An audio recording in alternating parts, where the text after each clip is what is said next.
Good evening. Good evening from GMVN আউলি। এখন আর দেখানোর মতো কিছুই নেই, তাও একবার একটু দেখাই। সন্ধে হয়ে গেছে, এখন ঘড়ির কাঁটায় 6:30। এখন যাচ্ছি ওদের রেস্টুরেন্টে, ঠিক আছে? দেখি একটু কিছু খাবার দাবার খাওয়াই। স্পেশালি চা কফি খেতে ইচ্ছা করছে, দেখি।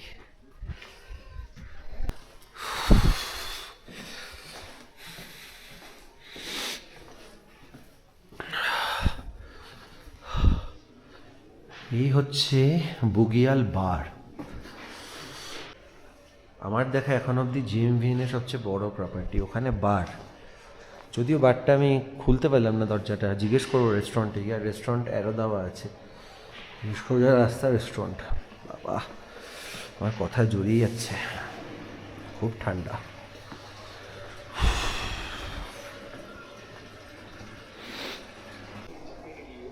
এই হচ্ছে ওদের রেস্টুরেন্ট। ও বাবা, দারুণ, খুব সুন্দর অ্যারেঞ্জমেন্ট, দারুণ ব্যবস্থা। আচ্ছা, কফি নিয়েছি। কফিটা কিন্তু দুর্দান্ত, ধোঁয়া উঠছে, ওপর দিয়ে একটু কফি স্প্রিঙ্কেল করে দিয়েছে, ভীষণ সুন্দর। মানে দুধ কফি ব্যালেন্স করে দেওয়া, আর ওপর দিয়ে যে কফিটা ছড়ানো, এই জন্য আমার ভালো লাগে। আর এই যে ফ্রথটা ওঠে, এই যে ফেনা ফেনা ভাবটা ওঠে, এটা আমার খুব ভালো লাগে, ঠিক আছে?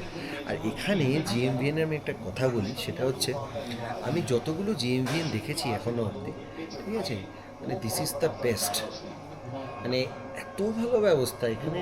রেস্টুরেন্টটা দেখো তোমরা, আমি একবার একটু ঘুরিয়ে দেখাই। অসাধারণ ব্যবস্থা। তো যাই হোক, এখন খেলা হাইলাইটস দেখছি, দেখতে দেখতে কফি খাই। রুমেই খাবারটা দিয়ে দিতে বললাম। দেখো, একটা এগ বিরিয়ানি নিয়েছি, ঠিক আছে? এটা খেয়ে তোমাদেরকে বলবো কালকে সকালে, বিশেষ করে এখন কিছু বলবো না।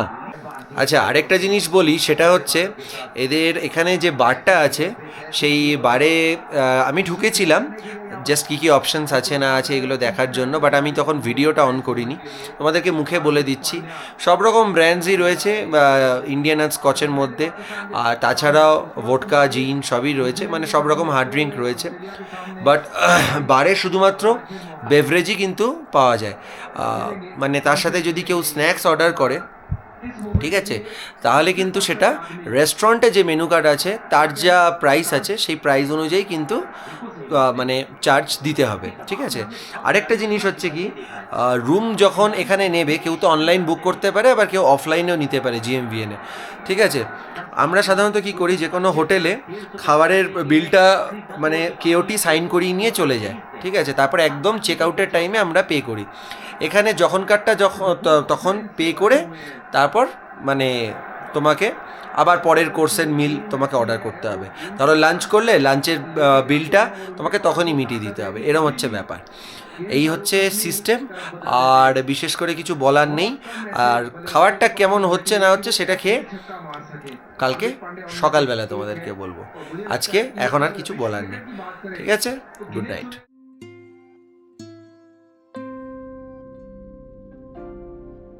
কলকাতা থেকে কুম্ভ এক্সপ্রেসে চেপে পৌঁছেছিলাম পূর্ণভূমি হরিদ্বারে।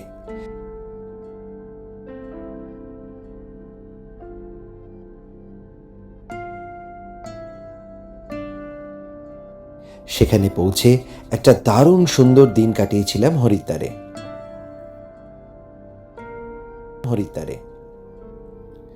খাওয়া দাওয়া আর হরকিপৌরি ঘাটে ঘোরা, এই সব নিয়ে দারুণ কেটেছিল সেই দিনটা। তার পরের দিন বেরিয়ে পড়েছিলাম the land of Kalpeshwar Mahadev Urgam ভিলেজের উদ্দেশ্যে। সেই ভিডিওকে দুটো পার্টে ভাগ করে নিয়েছিলাম। একে একে তোমাদের সেই যাত্রাপথে দেখিয়েছিলাম ধারী দেবী মন্দির ও পঞ্চপ্রয়াগের 4টি প্রয়াগ। এই দুটি খণ্ডেই তোমাদের অনেক প্রশংসা কুড়িয়েছি।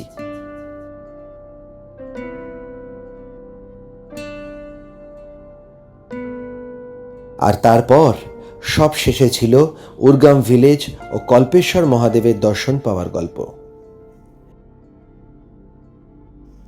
এক দারুণ সুন্দর ছোট্ট ট্রেক করে কল্পগঙ্গা ব্রিজ পার হয়ে পৌঁছেছিলাম পঞ্চকেদারের শেষ কেদার বাবা কল্পেশ্বরের কাছে। এছাড়াও এর পরের পর্বে তোমাদের ধ্যান বদ্রীর দর্শন করিয়েছি।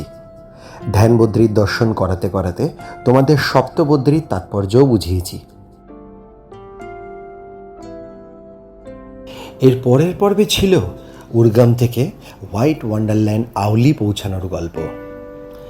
আউলি কীভাবে কী উপায়ে তোমরা পৌঁছাতে পারবে সেই সম্পর্কে বিস্তারিত ধারণা দিয়েছি সেই পর্বে। তারপর ছিল হোয়াইট ওয়ান্ডারল্যান্ড আউলির গল্প। সেই দিন তোমাদের দেখিয়েছিলাম আউলি কতটা সুন্দর। কেউ কেউ বলেছেন কাশ্মীরের গুলমার্গের সাথে মিল পাওয়া গেছে এই আউলির। এই আউলিতে এসে তোমরা কি অ্যাক্টিভিটিতে পার্টিসিপেট করতে পারো সেগুলোও তোমাদের দেখিয়েছি। তো চলো আজকের পর্ব শুরু করা যাক।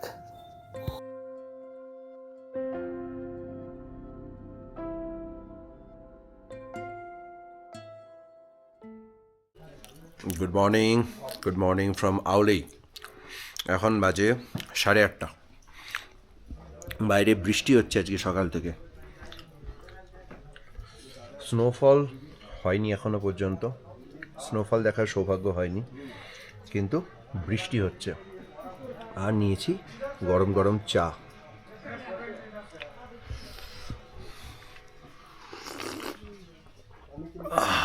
চাটা একটু ট্যালট্যালে, মানে কফি খেয়েছিলাম, কফিটা একটু বেটার, ঠিক আছে, আদা ফাদা দিয়েছে কিন্তু একটু ট্যালট্যালে। এই যা 30 টাকা কিন্তু চাটা। তো আজ বেরিয়ে যাব, আউলি থেকে চেক আউট করবো, চেক আউট করে যোশীমঠ হয়ে ফিরবো হরিদ্বার।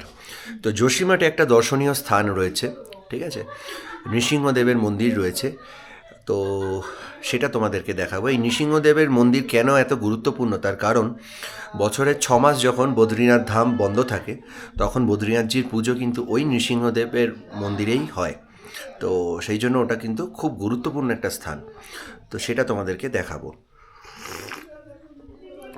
তো ত্রিবেশজি আমাকে ফোন করেছিলেন, বললেন তাড়াতাড়ি করতে, কারণ যদি স্নোফল শুরু হয়ে যায় তাহলে গাড়ি নিচে নামাতে মুশকিল হয়ে যাবে। তো তাই তাড়াতাড়ি করছি একটু। চলো গাড়িতে উঠে আবার কথা হবে।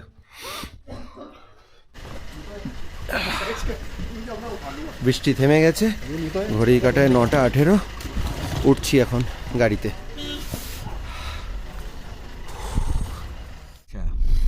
গাড়িতে উঠে পড়েছি। তো মোটামুটি জিএমভিএনের এক্সপিরিয়েন্স যদি বলি, আচ্ছা তোমাদের প্রকৃতি দেখাতে দেখাতে কথা বলি। জিএমভিএনের এক্সপিরিয়েন্স যদি বলি তাহলে বলবো যে সার্ভিস তো বেশ ভালো, সবাই বেশ মানে কি বলবো, রুমে এসকর্ট করে দেয়, লাগেজ টাগেজ তুলে দেয়, সেই সব নিয়ে কোনো অসুবিধা নেই। আর বাকি রুমের মধ্যে যে টিভি ছিল সেই টিভিও চলছিল, সেই নিয়ে কোনো অসুবিধা নেই। রুম হিটারটা চলছিল, যেটা সবথেকে ইম্পর্ট্যান্ট। কাজেই এমিনিটিস নিয়ে আমার কোনো কমপ্লেন নেই। আর রেস্টুরেন্ট খুব সুন্দর সাজানো গোছানো, সেই নিয়েও কোনো সমস্যা নেই, ঠিক আছে। কিন্তু একটা কথা বলবো, সেটা হচ্ছে খাবার দাবার কিন্তু খুব একটা ভালো না। মানে যে শেফ আছে সে কিন্তু খুব একটা ভালো রান্না করে না, মানে শুধুমাত্র কফিটাই ভালো খেয়েছি। আর যে চাটা ভীষণ ট্যালটেলে ছিল, কালকে বিরিয়ানিও কিন্তু ভালো ছিল না। তো সেইটুকুই জাস্ট বলার। আর এইটুকু মানে ক্ষমা ঘেন্না করে দেওয়াই যায়, কারণ যেই লোকেশানে এত সুযোগ সুবিধা আছে, একদম জিএমভিএন থেকে বেরিয়েই, মানে জিএমভিএন বলতে গেলে জিএমভিএন কমপ্লেক্সের মধ্যেই ওই কেবল কার, তো কেবল কারের টিকিট কাউন্টার, তো সেইখানে এত ভালো সুযোগ সুবিধা থাকতে ওইটুকু খাওয়ার ব্যাপারটা একটুখানি ক্ষমা ঘেন্না করে দেওয়াই যায় 1 রাত বা 2 রাতের জন্য। তো ওভারঅল আমি বলবো খুব ভালো আমার অভিজ্ঞতা, আর ভীষণ সুন্দর সময় কাটালাম আউলিতে। এরপর ইচ্ছা থাকলো কখনো যদি আসি, যদি, কারণ ভারতবর্ষ অনেক বড় দেশ, আমার সমস্ত বাংলাদেশি ভিউয়ার্সদের জন্য বলি আর কি আরও একবার, সেটা হচ্ছে ক্ষুদ্র দেশ তো নয় বাংলাদেশের মতো, অনেক বড় দেশ। তো অনেক জায়গায় ঘোরার আছে গোটা ভারতবর্ষে, তো একই জায়গায় দুবার আসা সবসময় সম্ভব হয় না। কিন্তু যদি যদি আসি, কারণ আমার এটা হয় সব জায়গাতে আমি দুবার করে ঢু মারি, তো সেটা বিদেশের ক্ষেত্রেও হয়েছে। তো তো যাই হোক, তো সেই ক্ষেত্রে বলি যদি আসি তাহলে আমি অবশ্যই 2 দিন থাকা প্রেফার করব, ঠিক আছে? দুটো দিন এখানে থাকবো, একদিন ওই অ্যাক্টিভিটিগুলো করব আর বরফ নিয়ে খেলবো, আর আরেক দিন পুরো রিল্যাক্স করব। এটাই হচ্ছে আমার প্ল্যান। তো এখন যাচ্ছি এই जोशीमठের দিকে যাচ্ছি এখন, ঠিক আছে? তো जोशीमठ लगभग कितना डिस्टेंस है? यहाँ से 14 না, ওই 14 to 15 ম্যাক্সিমাম, 14 থেকে 15 কিলোমিটার जोशीमठ, ঠিক আছে? তারপরে রাস্তা মোটামুটি ঠিকঠাক। তো যাই এখন।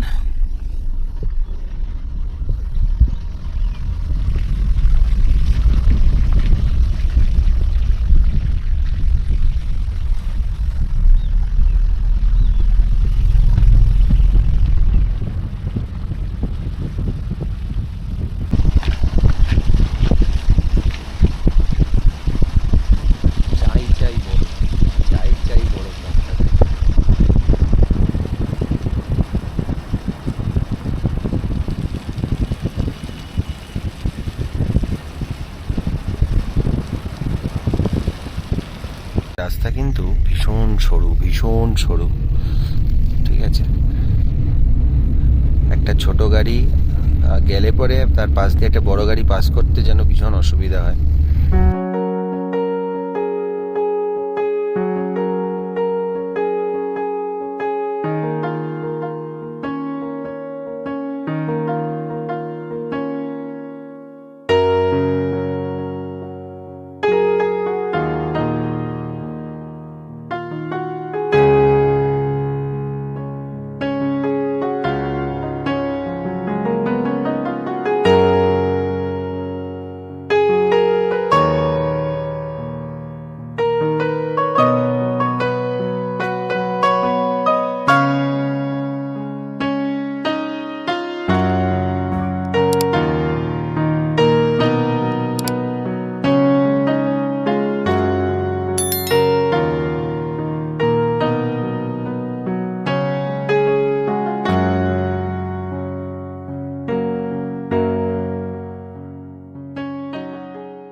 এই হচ্ছে নরসিংহ দেবতার মন্দির, মানে নৃসিংহদেব আমরা যাকে বলি, ঠিক আছে? বিষ্ণুর অবতার নৃসিংহদেব, ওনার মন্দির। তো এখান থেকে চাইলে তোমরা প্রসাদ নিতে পারো, সামনে থেকেও নিতে পারো, সেটা তোমাদের ইচ্ছে, ঠিক আছে? আর আমি শুধুমাত্র দর্শন করব, ঠিক আছে? তো কিছু রকম প্রসাদ নিচ্ছি না, ঠিক আছে? তো চলো যাওয়া যাক।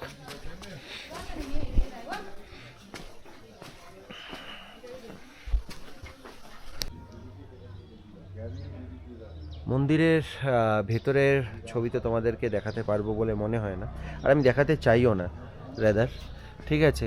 তোমরা এই চাক্ষুষ দর্শন করো, ঠিক আছে? তোমাদেরকে জাস্ট দেখিয়ে দিই। দেখো স্ট্রাকচারটা, যারা আমার ভিডিও ফলো করো তারা জানো, উখিমঠের টেম্পল, ত্রিযুগী নারায়ণ মন্দির, সমস্ত একই ধরনের স্ট্রাকচার। দেখো দেয়ালের গায়ে ভগবান শ্রী বিষ্ণুর বিভিন্ন অবতারকে প্রাধান্য দেওয়া হয়েছে এবং তার বিভিন্ন অবতারকে তুলে ধরা হয়েছে। কি সুন্দর, পাহাড়ের কোলে নৃসিংহদেবের মন্দির। চলো যাওয়া যাক। ওম নমো নারায়ণায় নমঃ। চলো যাওয়া যাক।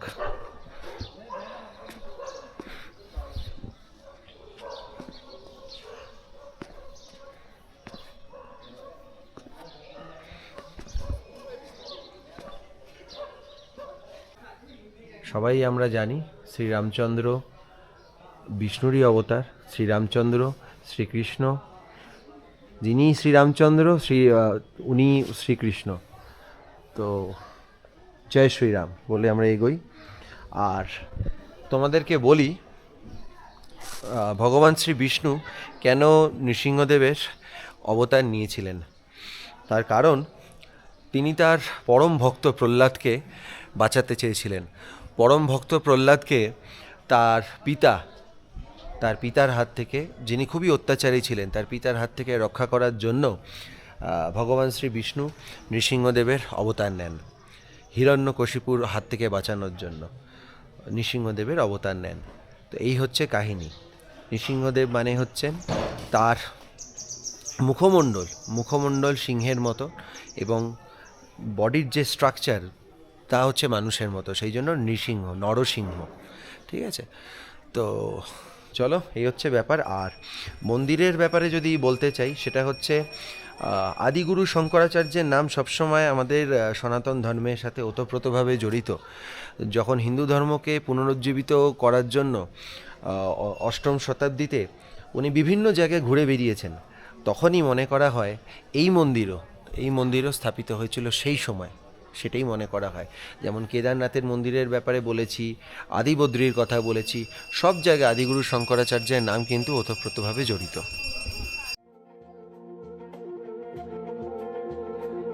নৃসিংহদেবের যোশীমঠে অবস্থিত মন্দির একটি জনপ্রিয় মন্দির।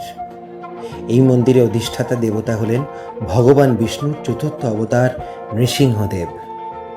ইনি অর্ধেক সিংহ এবং অর্ধেক মানুষের রূপে বিরাজমান। নৃসিংহদেবের মন্দিরটি যোশীমঠে নিম্নবাজার এলাকায় অবস্থিত। আচ্ছা, এখানে মনে হচ্ছে শ্রী শঙ্করাচার্যের কোনো মূর্তি রাখা আছে, তো দেখা যাক দেখতে পাই কিনা।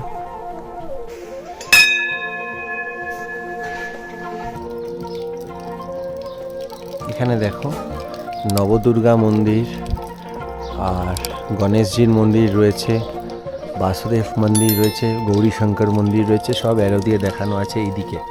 আর ওই দিকে নৃসিংহদেবের মন্দির, মানে যেটা তোমাদেরকে বাইরে থেকে দেখালাম।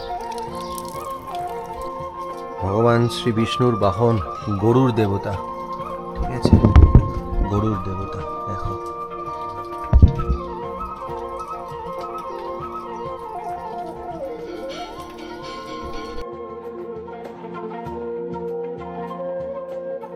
নৃসিংহ মন্দির হলো সেই স্থান যেখানে শীতকালে বদ্রী বিশাল বিশ্রাম নেন। শীতকালে বদ্রীনাথের পুরোহিতরা বদ্রীনাথ মন্দিরের বিগ্রহকে নৃসিংহদেবের মন্দিরে নামিয়ে আনেন। এরপর বদ্রীনাথ বিগ্রহকে নৃসিংহ বিগ্রহের পাশে স্থাপন করা হয়। নৃসিংহ বদ্রী মন্দিরে একটি ভবিষ্যৎবাণী প্রচলিত আছে যে কলিযুগের শেষে এই এলাকায় একটি ভয়াবহ ধস ঘটবে এবং বদ্রীনাথ যাওয়ার পথ বন্ধ হয়ে যাবে। এই ঘটনাটি ঘটবে যখন নৃসিংহদেবের মন্দিরে অবস্থিত এই নৃসিংহদেবের মূর্তির ডান হাতটি খসে পড়বে। কিংবদন্তি অনুযায়ী নৃসিংহদেবের মূর্তিটি দিন দিন সামান্য করে ছোট হয়ে আসছে এবং বিজ্ঞানীরাও যোশীমঠ এলাকাকে ভূমিধস প্রবণ এলাকা হিসাবে চিহ্নিত করে এই ভবিষ্যৎবাণীকে কিছুটা সমর্থন করেছেন। ভবিষ্যৎ দ্রষ্টাদের মতে কলিযুগ যখন ধ্বংস হয়ে যাবে, তারপর আবারও সত্যযুগে বদ্রীনাথজি যোশীমঠ থেকে প্রায় 20 কিলোমিটার দূরে অবস্থিত ভবিষ্য বদ্রী মন্দিরে তার আসন স্থানান্তর করবেন। ভগবান বিষ্ণু এই পৃথিবীতে অশুভ শক্তির রাজত্ব বন্ধ করতে এবং সর্বত্র শান্তি ও সমৃদ্ধি আনতে 10টি অবতার গ্রহণ করেছিলেন বলে জানা যায়। নরসিংহ অবতারকে ভগবান বিষ্ণুর চতুর্থ অবতার বলে মনে করা হয়। তিনি তার ভক্ত প্রহ্লাদকে রক্ষা করার জন্য অর্ধ মানব এবং অর্ধ সিংহের রূপ ধারণ করেছিলেন। চলো এবার ভগবান বিষ্ণুর সবথেকে রুদ্র তার চতুর্থ অবতার নরসিংহদেবের আবির্ভাব সম্পর্কিত তথ্য তোমাদের দিই। কথিত আছে সত্যযুগে ঋষি কাশ্যপের হিরণ্যাক্ষ এবং হিরণ্যকাশ্যপ নামে 2 পুত্র ছিল। তারা দুজনেই সর্বত্র ধ্বংস বিশৃঙ্খলা সৃষ্টি করত। মানুষ ও দেবতা কাউকেই রেয়াত করত না। তাদের অত্যাচারে অতিষ্ঠ হয়ে সবাই মিলে ভগবান বিষ্ণুর কাছে প্রার্থনা করলেন। হিরণ্যাক্ষ ছিলেন খুবই শক্তিশালী। এই হিরণ্যাক্ষ ভূদেবী রূপে পৃথিবীকে গভীর সমুদ্রে লুকিয়ে রেখেছিলেন। ভগবান বিষ্ণু এই সময় হিরণ্যাক্ষকে বধ করার জন্য তার বিশাল বরাহের রূপ ধারণ করে। এই অবতারকে বরাহ অবতার বলা হয়। বিশাল যুদ্ধের পর অবশেষে উনি পরাজিত করেন হিরণ্যাক্ষকে। ভগবান বিষ্ণু হিরণ্যাক্ষকে বধ করার পর কিছুটা শান্তি বজায় ছিল। দেবতা ও মানুষ উভয়ই স্বস্তি পেলেও তাদের এই আনন্দ ছিল বড়ই ক্ষণস্থায়ী। কারণ হিরণ্যাক্ষের ভাই হিরণ্যকশ্যপ তার ভাইকে হত্যার প্রতিশোধ নিতে ভগবান বিষ্ণুর বিরুদ্ধে শপথ গ্রহণ করে। হিরণ্যকশ্যপের ভক্তিতে সৃষ্টিকর্তা ব্রহ্মা অত্যন্ত সন্তুষ্ট হলেন এবং তার ইচ্ছা মতো যে কোনো বর দিতে রাজি হলেন। হিরণ্যকশ্যপ বলেন তিনি অমরত্ব চান। ব্রহ্মা তাকে বলেন যে এমন ইচ্ছা পূরণ করা কখনোই সম্ভব নয়, কারণ এতে জীবনের ভারসাম্য নষ্ট হবে। তাই অনেক চিন্তাভাবনার পর হিরণ্যকশ্যপ অবশেষে একটি পরিকল্পনা করলেন। তিনি ভগবান ব্রহ্মার কাছে এমন একটি বর চাইলেন যার ফলে ব্রহ্মা কর্তৃক সৃষ্ট কোনো মানুষ, দেবতা বা পশু তাকে বধ করতে পারবে না। এছাড়াও দিনে বা রাতে কেউ তাকে হত্যা করতে পারবে না। স্বর্গে বা পৃথিবীতেও কেউ তাকে হত্যা করতে পারবে না। কোনো প্রাণী তাকে অস্ত্র দিয়ে হত্যা করতে পারবে না, কিংবা তার বাড়ির ভেতরে বা বাইরেও তাকে হত্যা করতে পারবে না। অনেক চিন্তাভাবনার পর অবশেষে তাকে বরটি দেওয়ার সিদ্ধান্ত দিলেন সৃষ্টিকর্তা ব্রহ্মা। অত্যন্ত আনন্দিত হয়ে তিনি নিজের রাজ্যে ফিরে গেলেন। এরপর হিরণ্যকশ্যপের এক পুত্র সন্তান হয়, যার নাম ছিল প্রহ্লাদ। এই প্রহ্লাদ ছিলেন ভগবান বিষ্ণুর একনিষ্ঠ ভক্ত এবং তিনি সর্বদা তার কাছে প্রার্থনা করতেন। একবার প্রহ্লাদের সাথে কথা বলার সময় হিরণ্যকশ্যপ তাকে ভগবান বিষ্ণুর প্রশংসা করতে শুনে অবাক হয়ে গেল। ক্রুদ্ধ হয়ে সে প্রহ্লাদের শিক্ষককে শাস্তি দিল এবং তার উপর নজর রাখতে বলল। সময়ের সাথে সাথে ভগবান বিষ্ণুর কাছে প্রার্থনা করার জন্য প্রহ্লাদের ওপর হিরণ্যকশ্যপ আরও বেশি ক্রুদ্ধ হয়ে উঠল। অবশেষে সে আর সহ্য করতে পারল না। তারপর সে বিভিন্নভাবে প্রহ্লাদকে হত্যা করার আদেশ দিল। এরপর নিজের ছেলেকে মারার জন্য অনেক চেষ্টা করেন হিরণ্যকশ্যপ। হিরণ্যকশ্যপ প্রহ্লাদকে দংশন করার জন্য কয়েকটি বিষধর সাপ আনতে বললেন, কিন্তু তবুও সে অক্ষত রইল। এরপর সে তার উপর উন্মত্ত হাতি লেলিয়ে দিল, কিন্তু হাতিগুলো তাকে মোটেই আক্রমণ করল না। অবশেষে কোনো পথ না পেয়ে সে তার বোন হোলিকাকে ডাকার সিদ্ধান্ত নিল এবং তাকে কোলে বসিয়ে পুড়িয়ে মারতে বলল। হোলিকার কাছে এমন বর ছিল যে সে কোনোদিনই আগুনে পুড়বে না, কিন্তু অবশেষে যা ঘটল তা শুনলে তোমরা অবাক হয়ে যাবে। হোলিকা সেই আগুনে পুড়ে ছাই হয়ে গেল, কিন্তু প্রহ্লাদের কিচ্ছু হলো না। এরপর হিরণ্যকশ্যপ কিং কর্তব্য বিমূঢ় হয়ে গেল, আর তার মাথায় কোনো উপায় আসছিল না। অবশেষে তার ক্রোধ একেবারে চরমে পৌঁছেছিল। সে প্রহ্লাদকে টেনে এনে জিজ্ঞাসা করল যে প্রভু বিষ্ণু কি তাদের সাথে এই ঘরে উপস্থিত আছেন? প্রহ্লাদ তাকে বলল, আমার নারায়ণ সর্বত্র বিরাজমান। তারপর হিরণ্যকশ্যপ উপহাস করে প্রহ্লাদকে জিজ্ঞেস করল যে তার প্রভু কি তার পাশে স্তম্ভটিতেও আছেন? প্রহ্লাদ বলল, প্রতিটি কণায় কণায়, প্রত্যেকটি রন্ধ্রে রন্ধ্রে ভগবান বিষ্ণু বিরাজ করছেন। ক্রোধে হিরণ্যকশ্যপ স্তম্ভটিতে লাথি মারল, আর তার ভেতর থেকেই অর্ধেক মানুষ ও অর্ধেক সিংহের এক ভয়ঙ্কর সত্তা বেরিয়ে এলো। নিজের ক্ষুদ্র ভক্তকে বাঁচানোর জন্য সেই দিন ভগবান বিষ্ণু তার চতুর্থ অবতারে অবতীর্ণ হয়েছিলেন। হিরণ্যকশ্যপকে লোহার মতন শক্ত করে আঁকড়ে ধরে দরজার চৌকাঠ পর্যন্ত টেনে নিয়ে গেলেন নরসিংহদেব। এই স্থান তার বাড়ির বাইরে বা ভেতরে কোনোটাই ছিল না। সে তাকে নিজের কোলে তুলে নিল, যা আকাশও নয়, পৃথিবীও নয়। তারপর ঠিক গোধূলি বেলায় কোনো অস্ত্র ব্যবহার না করে নিজের নখ দিয়েই তাকে হত্যা করা হলো। এর ফলে হিরণ্যকশ্যপকেও হত্যা করা গেল এবং সৃষ্টিকর্তা ব্রহ্মার বড় অক্ষুণ্ণ থাকল। এই ছিল নৃসিংহদেবের অবতীর্ণ হওয়ার কাহিনী।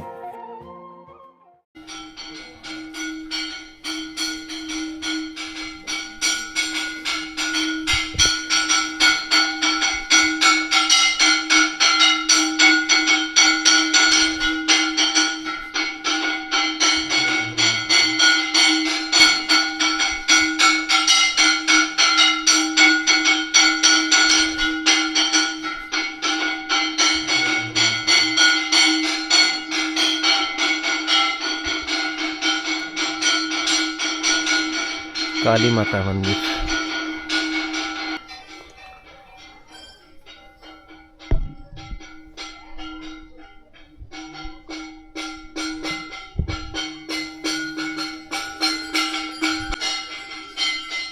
শিব মন্দির, আলাদা করে শিবলিঙ্গ রাখা আছে আবার এখানে।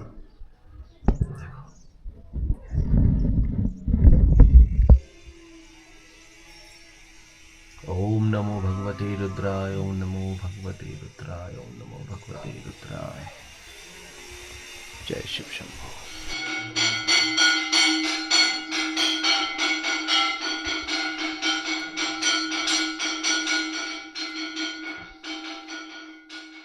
যতটুকু দেখাতে পারলাম দেখালাম, যতটুকু দেখানো উচিত বলে মনে হলো সেটা দেখালাম। যেখানে ফটোগ্রাফি ভিডিওগ্রাফি অ্যালাউড নয় সেখানে করতে পারিনি, সম্ভবও নয় এবং উচিতও নয়। তোমরা নিজেরাই দর্শন করে যেও। এই রাস্তায় সোজা চলে যায় বদ্রীনাথ ধামের দিকে।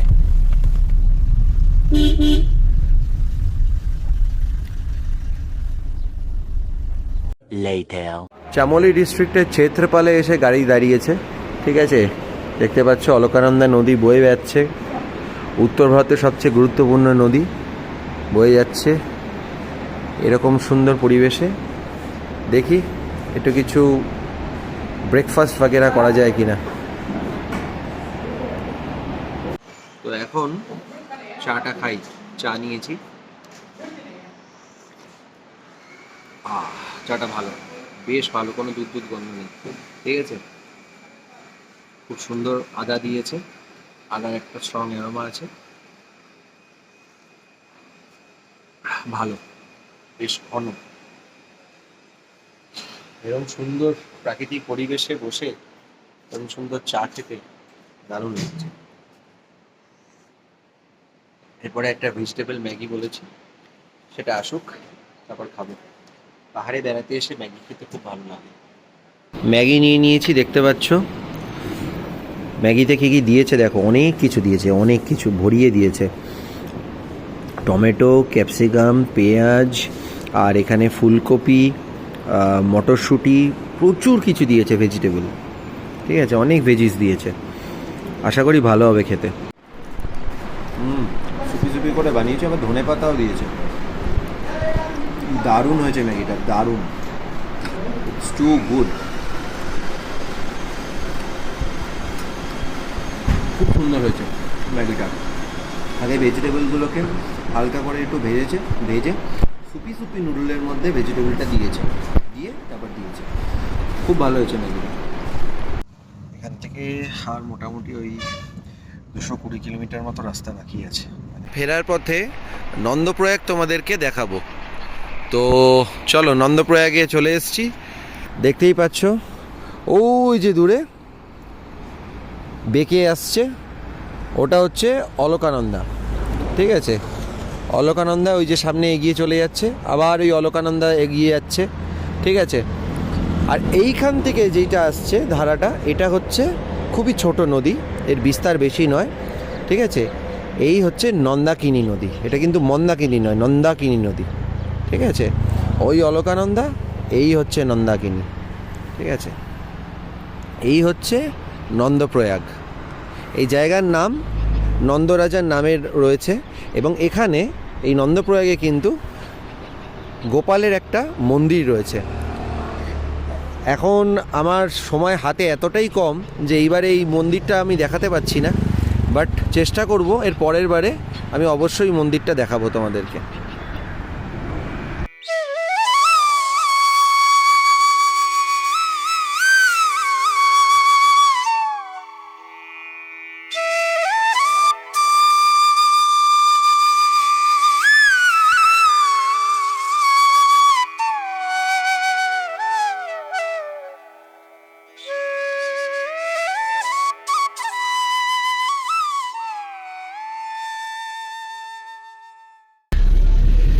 এই ঢুকলাম কর্ণপ্রয়াগ ছাড়িয়ে রুদ্রপ্রয়াগ।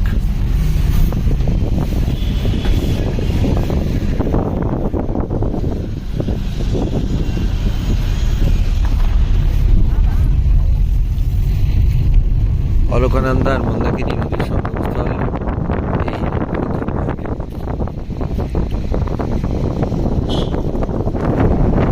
এছাড়াও যাওয়ার পথে তোমাদেরকে মন্দির দর্শন করিয়েছি, মন্দির দর্শন করিয়েছি। যারা সেই ভিডিওটা দেখোনি, ডেসক্রিপশন বক্সটা চেক করে নিও, লিঙ্ক পেয়ে যাবে।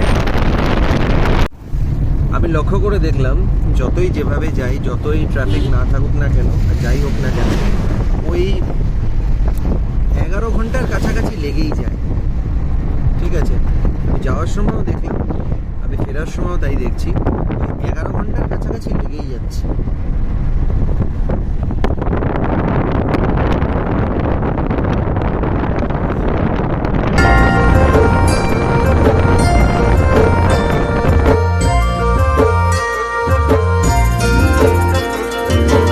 डाली डाली फूलों की तुझको बुलाए रे मुसाफिर मेरे उत्तराखंड में। बादलों की ओर के ओढ़नी वादियां गीत सुनाए मीठे मीठे मेरे उत्तराखंड में। हो पिजोरे मेरे पहाड़ को, पिजोरे मेरे पहाड़ को, ठंडो पानी ठंडो पानी ठंडो पानी ठंडो पानी।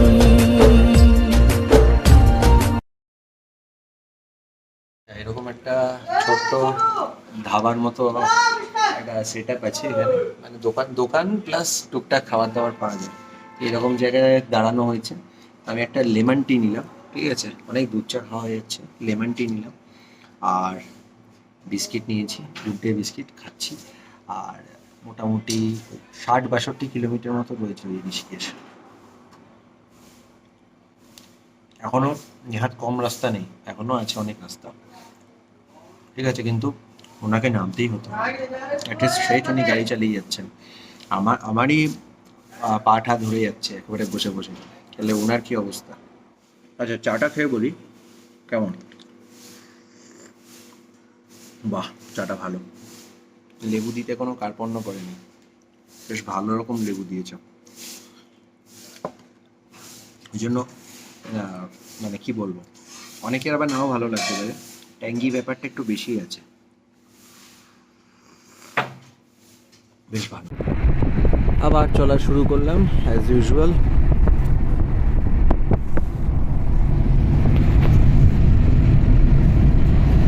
ঘড়ি কাটায় এখন 5:59, মানে ওই 6টাই ধরো।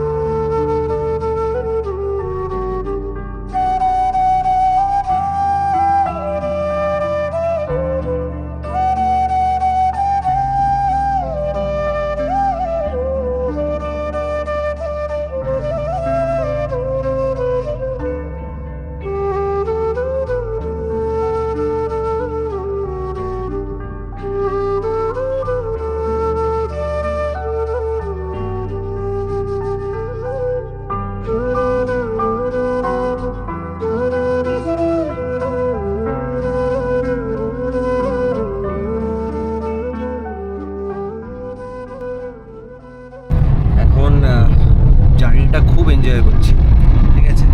দেখো সামনে উত্তরাখণ্ডের যে গভর্নমেন্টের বাস, সেই বাসে দেখো কীরকম বাস, আগেও দেখিয়েছি।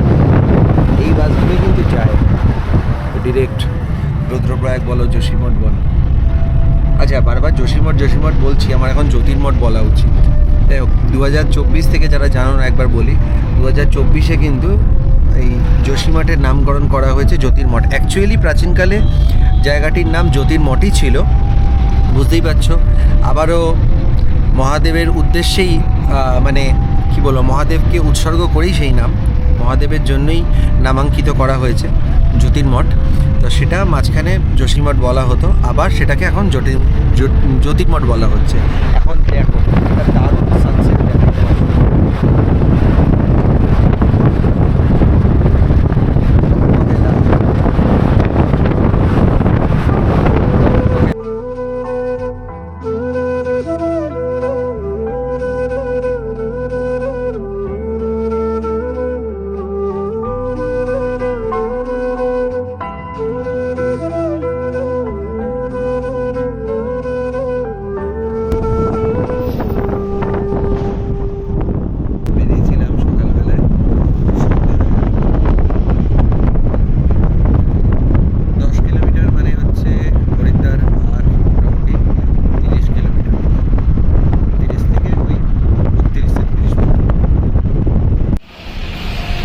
ঢুকে গেলাম ঋষিকেশ গল্প করতে করতে।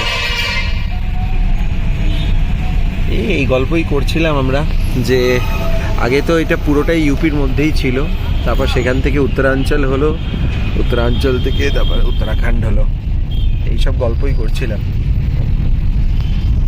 ত্রিবেশজির সাথে।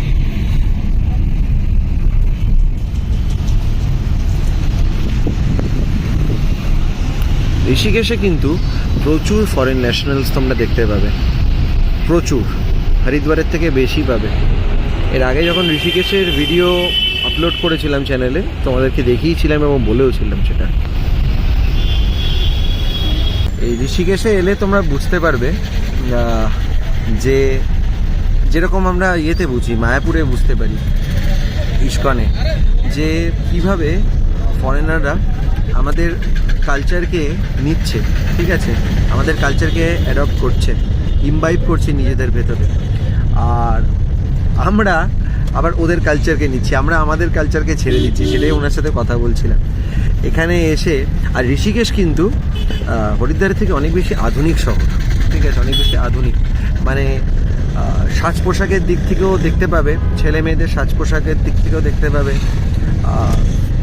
আর এমনিও শহরের যে স্ট্রাকচার, একটা যে পরিকাঠামো, সেখানেও তোমরা দেখতে পাবে অনেক বেশি আধুনিকতার ছোঁয়া পাবে হচ্ছে ঋষিকেশে। ঋষিকেশে অনেক বেশি 3 স্টার 4 স্টার প্রপার্টিও রয়েছে, ঠিক আছে। তার কারণ হচ্ছে এখানে প্রচুর ফরেনাররা আসে, স্পেশালি যোগার জন্য আসে ঋষিকেশে। এরপরে একবার ঋষিকেশের পুরো সন্ধে আরতিটা তোমাদেরকে দেখাবো, এটা ইচ্ছা থাকলো একটা।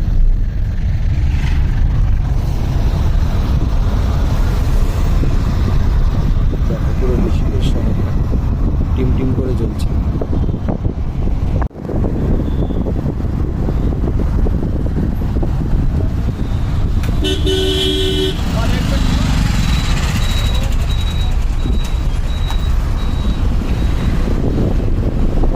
ঘড়ির কাঁটায় এখন 9:15, মোটামুটি আধ ঘন্টা মতো রিসেপশনে বসেছিলাম একটা বিশেষ কারণে, সেটা পরে বলছি। চলো রুম টুরটা দেখিয়ে দিয়ে, এই হচ্ছে ঢোকার জায়গা, পারফেক্ট স্টেজের প্রপার্টি। আর দেখতে পাচ্ছ ঢুকেই হচ্ছে মিরার, আর এসি চলছে, এসি চালিয়ে দিয়েছে। এই যে পাখা, সিলিংটা দেখো, ফিনিশটা খুব সুন্দর, আর বেডটাও খুব সুন্দর। ওখানে দেখতে পাচ্ছ জল দিয়ে দিয়েছে, গ্লাস দিয়ে দিয়েছে, আর বসার মতো একটা চেয়ার দিয়েছে। ওখানে ইন্টারকম আছে, এখানে একটা জামা কাপড় রাখার মতো ক্লোজেট দিয়েছে, দেখতে পাচ্ছ। আর এইদিকে দেখো ওয়াশরুমটা দেখাই। ওয়াশরুমে এই যে গিজার আছে, টাওয়েলস দিয়ে দিয়েছে, শাওয়ার আছে, কমোড আছে, একদম নিট অ্যান্ড ক্লিন, আয়না আর ওয়াশ বেসিন। এখানে সোপ দেওয়া আছে, ওখানে শাওয়ার জেল বগেরা সব কিছু দেওয়া আছে, প্রপারলি ফিল্ড। তো ব্যবস্থা বেশ ভালোই, আমার ভালোই লেগেছে। আচ্ছা, রুমে ঢুকেই ফ্রেশ হয়ে চা নিয়ে নিয়েছি। চাটা দেখো খুব সুন্দর দিয়েছে, ফ্লাস্কে দিয়েছে। তো চাটা খেয়ে তোমাদেরকে বলছি, চাটা 35 রুপিস। আচ্ছা, এবার চাটা খেয়ে বলি কেমন, ঠিক আছে। বিস্কুট তো ছিলই আমার কাছে, সরি বিস্কিট, নট বিস্কুট, বাঙালিদের মতো বিস্কুট বললাম।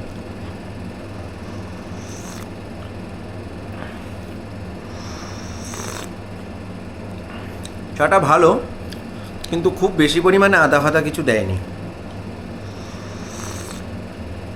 মানে আদার খুব একটা স্ট্রং অ্যারোমা যেরকম আগের চাগুলো খেয়েছিলাম সেরকম নয়। খারাপ বলবো না, আর একটু পাতলাও চাটা, ঠিক আছে। আমি একটু চায়ের ব্যাপারে খুঁতখুঁতে তো বেশি, তো হাইফাই চাটা লাগলো না, খারাপও না, ওই অবধি। বেরিয়ে পড়লাম একটু হরকিপৌড়ি ঘাটের দিকে। এই 50 টাকা নেবে, এই গুজরাটি গলি বলে এটাকে, ঠিক আছে। তো সেখান থেকে হরকিপৌড়ি ঘাট যাব।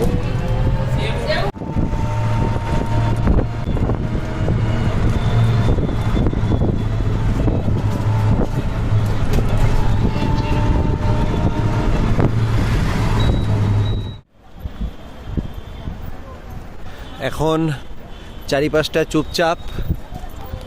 ঘড়ির কাঁটায় এখন 9:37। 9:37। যেরকমই থাক সবসময় ভাল লাগে হরকি পৌড়ি।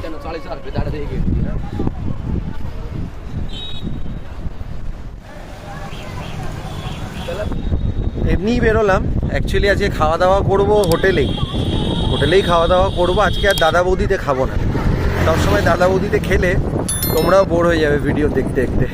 তো আজকে হোটেলেই খাবো। আর কি বলবো, হোটেলের খাবার দাবার কেমন সেগুলো তোমাদেরকে বলবো। পারফেক্ট স্টেজের প্রপার্টিতে আমি আগেও ছিলাম, তো সেই রিভিউটা তোমাদেরকে দেবো। 1 নম্বর। 2 নম্বর, এখন একটু মিষ্টি চেখে দেখতে বেরোবো, মানে মিষ্টি চেখে দেখতে বেরিয়েছি, তো বেরিয়েছি তো একটু মিষ্টি মিষ্টি খাই, ঠিক আছে? ভিডিওটা দেখলে আমার মা বলবে বাবা তুই মিষ্টি খাচ্ছিস। তো যাই হোক, কিছু করার নেই, হরিদ্বার আর বেনারসে এলে মিষ্টি খেতেই হবে। আচ্ছা, এই রাবড়ি নিলাম, ডিনার করার পরে খাবো, ঠিক আছে? 50 টাকা 100 গ্রাম, ঠিক আছে, নিলাম। আর ওখান থেকে একটু প্যারা নিলাম, ঠিক আছে? প্যারা হচ্ছে 400 টাকা কিলো।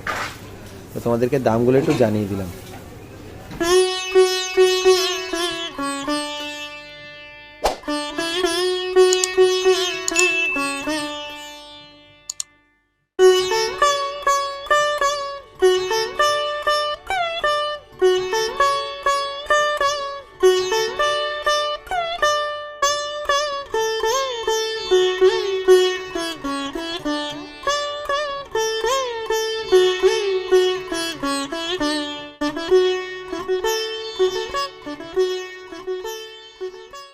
আজকে রাতের ধামাকেদার ডিনার, ঠিক আছে? তোমাদেরকে দেখাই কি কি নিয়েছি না নিয়েছি। দেখো, এখানে রাইস দেখতে পাচ্ছ, প্লেন রাইস আছে। এখানে দেখতে পাচ্ছ বাটার রুটি রয়েছে। এখানে আলু জিরা নিয়েছি। এখানে একটা ডাল ফ্রাই নিয়েছি। আর এখানে রোস্টেড পাপড় নিয়েছি। আর এখানে স্যালাড দিয়েছে, এটা এমনি নিয়ে দিয়েছে আর কি এর সাথে, খাবারের সাথে। তো এই হচ্ছে আজকের খাওয়া দাওয়া, ঠিক আছে? খেয়ে দিয়ে তোমাদেরকে বলছি। আচ্ছা, আমি টাইগার 3 দেখছি। টাইগার 3 দেখতে দেখতে টাটা স্কাইয়ের কানেকশান, মানে টাটা প্লে আর কি, খেতে বসেছি, ঠিক আছে? বাটার রুটিটা দিয়ে আগে একটু আলু জিরাটা খাই। দেখো, কিছু অপশান নেই এখানে, এভাবেই খেতে হবে আর কি, মানে এই চেয়ার টেবিলে বসে খাবো সেরকম উপায় নেই। আলু জিরাটা দারুণ হয়েছে,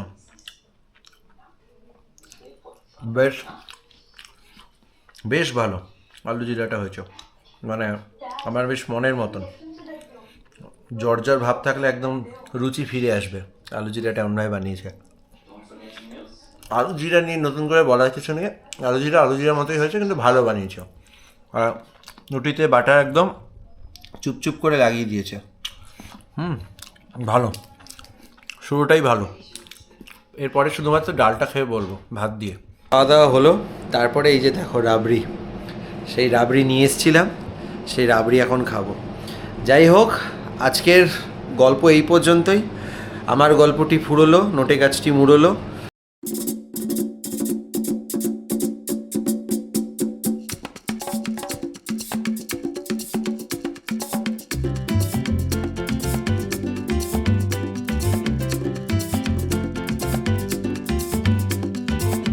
Yo te traigo esta